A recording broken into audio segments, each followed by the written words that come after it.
नमस्कार, मेरा नाम है अमिताभ और दृष्टि आईएएस के इन-डेप्थ श्रृंखला में एक बार फिर से आपका स्वागत है। संसद देश के लोकतंत्र में सशक्त और जवाबदेहपूर्ण संस्था है जो न्याय, स्वतंत्रता और समानता के मूल्यों को बनाए रखने का संकल्प लेती है।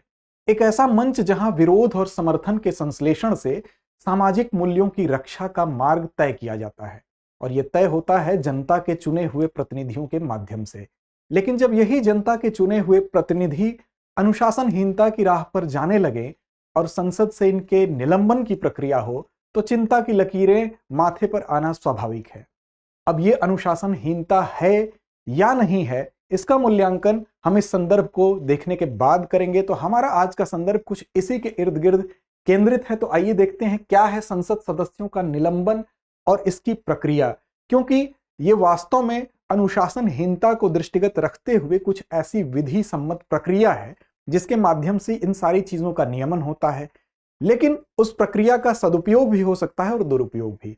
तो क्या है पूरी प्रक्रिया, हम इस प्रक्रिया को समझेंगे और क्या यह पहली बार हुआ है या इससे पहले भी यह घटना देखने को मिली है। तो आज इस संदर्भ को हम देखेंगे कि संसद सदस्यों का हाल ही में जो निलंबन हुआ है उसको हम किन बिंदुओं के अंतर्गत कवर करेंगे। सबसे पहले उन बिंदुओं पर नजर डालें तो बात हम खबर की करेंगे, फिर देखेंगे यह चर्चा में क्यों है, फिर निलंबन के नियम वास्तव में क्या है, क्या संविधान में उनके लिए कोई वर्णन है या कहीं और इनके लिए कोई व्यवस्था बनाई गई है, फिर निलंबन की शर्तें क्या होती हैं और न्यायालय का क्या इसमें हस्तक्षेप हो सकता है, अगर हो सकता है या कभी हुआ है तो उसको देखेंगे, और अंत में हमारी परिपाटी अभ्यास प्रश्न की है उसकी तरफ चलें। इससे पहले बता दें आपको कि सामान्य अध्ययन प्रश्न पत्र 2 के लिहाज से यह संदर्भ आपके लिए महत्वपूर्ण है। बात अगर खबर की करें तो खबर है इंडियन एक्सप्रेस की, 33 MPs barred from Lok Sabha recalling 1989 when 63 MPs were suspended during Rajiv Gandhi government. तो राजीव गांधी के गवर्नमेंट में भी इस प्रकार की घटना हुई। उस समय 63 MP इस प्रकार प्रभावित हुए, उनका निलंबन हुआ, जो वर्तमान में अभी 33 MP हाल ही में निलंबित किए गए हैं। तो इसमें इससे पूर्व भी इस प्रकार की घटना हुई है, ये हमारी खबर हमको बताती है। चलिए सबसे पहले देखते हैं यह खबर चर्चा में क्यों है। चर्चा में इसलिए है कि 18 दिसंबर वो दिन था जब दोनों सदनों से अगर मिलाकर संख्या देखी जाए तो 78 सांसद जो हैं वो निलंबित कर दिए जाते हैं। उनके ऊपर अनुशासनहीनता, अमर्यादित व्यवहार का आरोप लगाया जाता है, संसद की कार्यवाही को बाधित करने का आरोप लगाया जाता है और उनको निलंबित किया जाता है। लोकसभा से अगर बात करें तो 33 सांसद थे, जिसमें 30 सांसद ऐसे थे जिनको निलंबित किया गया और 3 एक अलग श्रेणी के अंतर्गत आते थे। अब जो 30 सांसद हैं उनको पूरे सत्र के लिए निलंबित किया गया और जो 3 सांसद हैं उनको, अगर लोकसभा की बात करें तो एक प्रिविलेजेस कमेटी है, उसके पास इनकी रिपोर्ट जाएगी और वो तय करेगी कि इनका निलंबन किस अवधि के लिए होगा। बात अगर राज्यसभा की करें तो वहां भी 45 सांसदों का निलंबन होता है। वहां 34 सदस्य जो हैं वो पूरे सत्र के लिए और वहां 11 सांसद जो हैं वो प्रिविलेजेस कमेटी के पास, विशेषाधिकार समिति के पास उनका मामला जाता है। अगर हम बात करें तो लोकसभा से कुछ दिन पूर्व 14 दिसंबर को भी 13 सांसदों का निलंबन हुआ था। इस प्रकार अगर ये टोटल हम इस सत्र की बात करें, शीतकालीन इस सत्र की बात करें, तो इसमें टोटल जो सांसदों का निलंबन है वो संख्या पहुंचती है 92। और अब तक के भारतीय स्वतंत्रता के बाद अगर देखा जाए तो ये टोटल संख्या सर्वाधिक है। केवल लोकसभा की अगर बात की जाए तो राजीव गांधी के समय वो सर्वाधिक थी। तो इस लिहाज से ये कुछ तथ्य हैं, ये आपको ध्यान रखना है। इस कारण ये फिर से चर्चा में विषय बना हुआ है। तो हमारे लिए परीक्षा के लिहाज से ये संख्याएं उतनी महत्वपूर्ण नहीं है। हमारे लिए महत्वपूर्ण है इस पूरी प्रक्रिया में उस विधि को समझना, उस नियम को समझना जिसके तहत इन सांसदों का निलंबन होता है। अब क्या है वो नियम, उस पर थोड़ा विचार करते हैं। तो लोकसभा और राज्यसभा इन दोनों के लिए अलग अलग नियमों का निर्धारण किया गया है। सबसे पहले हम विचार करते हैं लोकसभा में वो नियम कौन से हैं। तो लोकसभा में अगर हम बात करें तो इसकी अपनी एक नियम की संहिता बनाई गई है ताकि लोकसभा और राज्यसभा की कार्यवाही को ठीक ढंग से संचालित किया जा सके और देश हित में, राष्ट्र हित में कानून बन सके। इसके लिए अनुशासन की आवश्यकता होती है। तो इस नियम में जो नियम 373 है वो इससे संबंधित है। क्या कहता है नियम 373? तो यह कहता है कि अगर लोकसभा में जब भी सदन की कार्यवाही चल रही हो, ऐसे में अगर कोई भी सांसद अमर्यादित या ऐसा आचरण करता है जो उस कार्यवाही को बाधित करती है, तो ऐसे में यहां के पीठासीन अधिकारी अर्थात लोकसभा अध्यक्ष जो वर्तमान में ओम बिरला जी थे, तो ऐसे में उस पीठासीन अधिकारी के द्वारा इस अमर्यादित व्यवहार के कारण, बाधित व्यवहार के कारण उनको सदन से बाहर जाने का निर्देश दिया जाएगा और इस निर्देश का उनको पालन करना होगा। अगर इसका अनुपालन वो तुरंत नहीं करते हैं तो उसके लिए आगे की भी प्रक्रिया है। और उस दिन की जो बैठक का शेष हिस्सा होता है उस पूरे हिस्से के लिए वो अनुपस्थित रहेंगे इस निर्देश के पालन के बाद।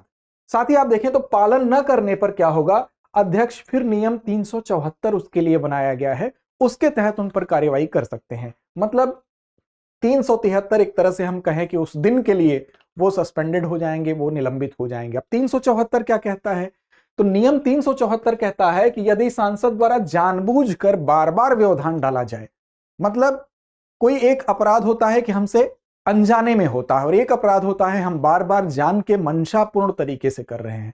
तो अगर जानबूझ के बार बार व्यवधान उत्पन्न किया जाएगा तो उसके लिए नियम 374 के तहत पीठासीन अधिकारी सांसदों के नाम का उल्लेख करेंगे, स्पेसिफाई करेंगे, पॉइंट आउट करेंगे कि हाँ भाई अमुक अमुक व्यक्ति हैं, ये बार बार व्यवधान उत्पन्न कर रहे हैं। तो उसके लिए क्या होगा कि फिर सदन जो है वो सांसद को शेष सत्र से अधिक अवधि के लिए भी निलंबित कर सकती है। वैसे तो सामान्य निलंबन जो होता है वो शेष सत्र जो होता है उसके लिए होता है। जैसे शीतकालीन सत्र है तो शीतकालीन सत्र का जितना शेष दिन है उसमें 5 दिन या जो भी उससे कम अगर दिन है तो उसके लिए वो निलंबन माना जाता है।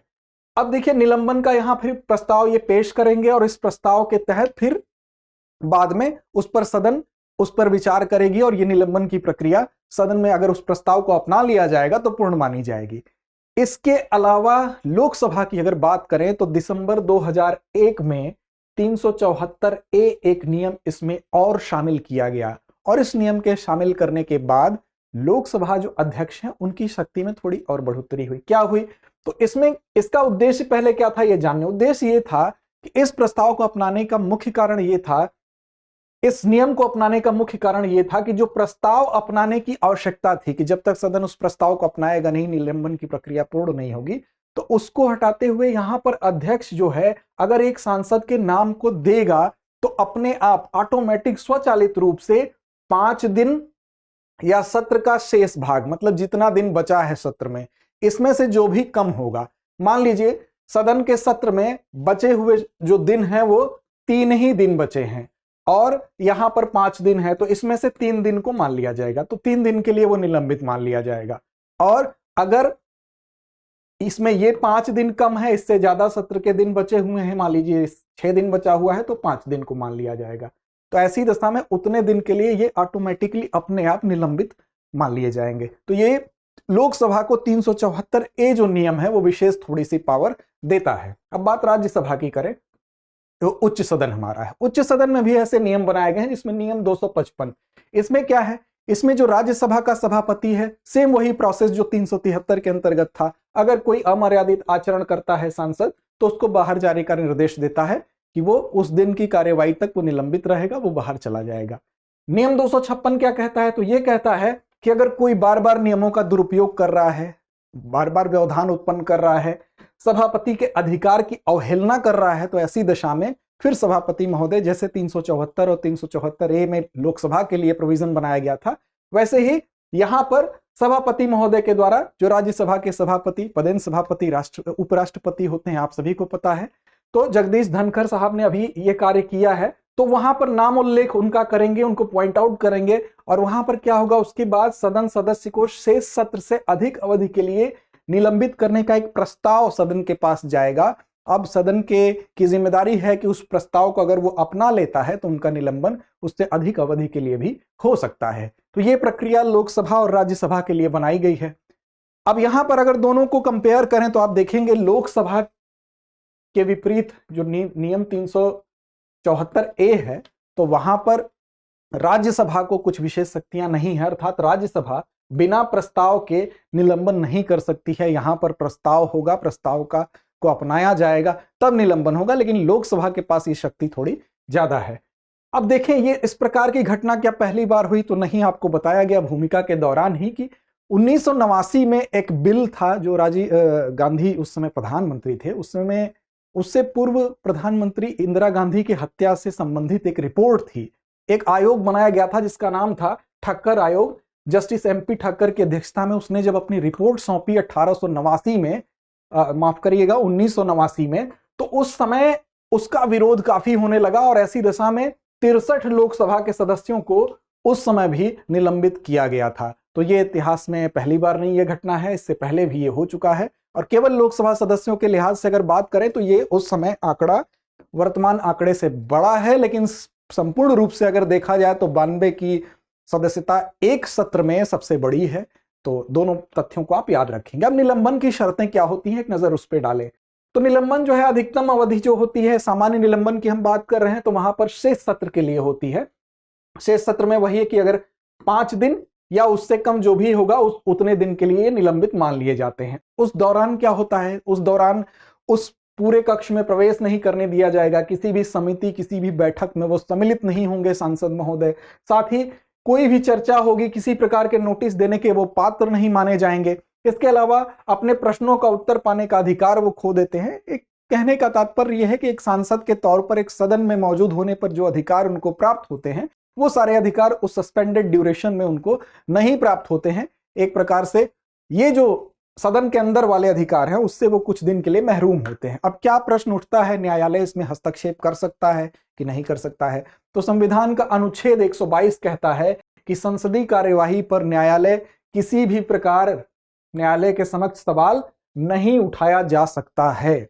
लेकिन क्या कभी सवाल उठा या कभी ऐसा मामला आया कि सवाल उठाया गया? तो जी हां, न्यायालयों ने विधायिका के प्रक्रियात्मक कामकाज में हस्तक्षेप किया। और इसका उदाहरण कब है? तो महाराष्ट्र विधानसभा का चुनाव हुआ। उसमें क्या हुआ कि 2021 का यह मामला है, जब मानसून सत्र में 12 भाजपा के विधायकों को निलंबित कर दिया गया।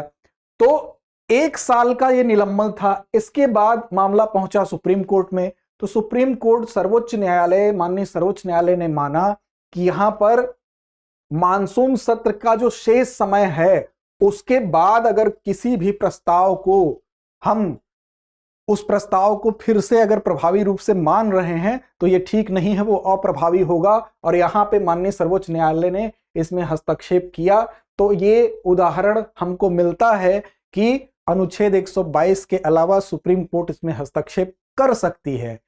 विशेष परिस्थितियों में यहां इस उदाहरण से ये बात पुष्ट होती है। अब मामला यहां पर यह उठता है कि क्या यह कार्यवाही सही है या गलत है? तो देखिए, यहां एक प्रश्न विचारणीय यह है कि कोई भी कार्यवाही, कोई भी नियम कानून किसी भी प्रक्रिया को सुचारू रूप से चलाने के लिए बनाए जाते हैं। अब यहां पर एक संतुलन बनाना बहुत आवश्यक है। नियम का उपयोग करते हुए अगर हम कोई काम करते हैं व्यवस्था को सुचारू ढंग से चलाने के लिए तो वो ठीक है, लेकिन नियम का अगर दुरुपयोग होगा तो वो संतुलन कहीं ना कहीं गड़बड़ होगा। यहां पर अगर बात करें तो पीठासीन अधिकारी अगर उन नियमों का इस्तेमाल अपने सर्वोच्च अधिकार का प्रवर्तन करते हैं उस कार्यवाही को ठीक प्रकार से चलाने के लिए, तो ये तो बिल्कुल ठीक व्यवस्था है। क्योंकि अगर सदन चलेगा नहीं तो नियम कानून हमारे राष्ट्रहित में बनेंगे कैसे, उनका पालन कैसे होगा? लेकिन अगर पीठासीन अधिकारी उस सदन को काम चलाने से की सीमा को क्रॉस करते हैं और उस पर ऐसी कार्यवाही करते हैं कि वो उनके प्रभुत्व को दर्शाने लगे, तो ये जरूर चिंता की बात है। ऐसे में हमें ध्यान रखना होगा कि सदन की कार्यवाही ठीक चले, नियमों के दायरे में चले, लेकिन लोकतंत्र जिसके लिए पक्ष विपक्ष दोनों का संश्लेषण आवश्यक है, ये संतुलन बना रहे। उम्मीद है आपको ये संदर्भ समझ में आया होगा। आप भी अपनी राय दें कि ये प्रक्रिया आपको ठीक लगती है कि नहीं। आपका सुझाव, हमें स्वागत होगा उस सुझाव का। लेकिन उससे पहले आखिरी परिपाटी प्रश्न पर पहुंचने से पहले आपको हम एक सूचना दे दें कि दृष्टि आईएएस की नई पेशकश के तहत आपको यूट्यूब चैनल भी अब मिलेगा। उसको आप सब्सक्राइब कर सकते हैं, उसका लिंक डिस्क्रिप्शन में आपको मिल जाएगा। दृष्टि टीचिंग एग्जाम के दृष्टिकोण से वो महत्वपूर्ण होगा। और यूजीसी नेट पेपर 1 के लिए भी लाइव ऑनलाइन कोर्स शुरू हो चुका है। यूजीसी नेट हिंदी साहित्य और राजनीति विज्ञान के लिए भी हो चुका है। इसके लिए किसी भी प्रकार की क्वेरी के लिए व्हाट्सएप नंबर 9311406441 पे आप क्वेरी कर सकते हैं और एडमिशन प्रारंभ हो चुका है। अंत में हम आते हैं आज के अभ्यास प्रश्न पर, जिसके जवाब की अपेक्षा हमें आपसे हमेशा रहती है। प्रश्न है कि निम्न में से किस नियम का संबंध लोकसभा के सदस्यों के निलंबन से नहीं है? नियम 373, नियम 374, नियम 372 या नियम 374A? उम्मीद है संदर्भ समझ में आया होगा। तो लड़ते रहें, अपने लक्ष्य की ओर बढ़ते रहें। धन्यवाद।